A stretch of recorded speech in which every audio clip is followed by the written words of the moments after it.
Kaixo, os vengo a enseñar el contenido de la caja antirrumores de verano que me ha llegado esta misma mañana. Venga, guazen elkarrekin ikustera barrutik zer dagoen. Ahí va, empezamos con una tote bag.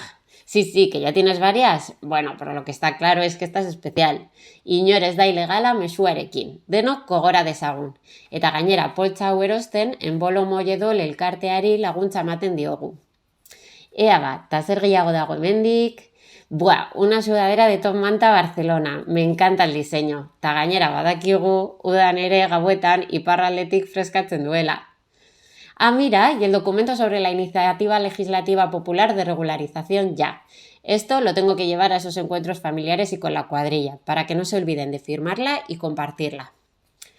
Buah, eta irakurketak, Amets Arzalluzek Ibrahima Balderekin idatzitako Minan liburua, Hija de inmigrantes de Safia Al-Adham y un clásico de los clásicos, Identidades asesinas de Amin Maalouf. Estos son perfectos para esos momentos de relax.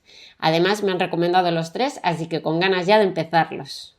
Ah, y por aquí también veo las viñetas de Kwanzu que nunca pasan de moda.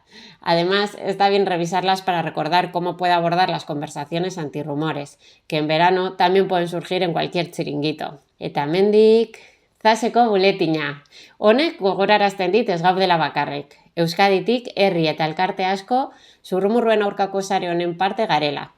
Beitu, privilegioen inguruko elkarrizketa bat.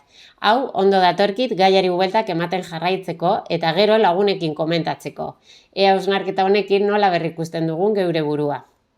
Bueno, pues ahora sí que sí, estoy preparada. Vamos que nos vamos de vacaciones antirrumores. Zurrumurruen aurkako uda honetaz gozatu.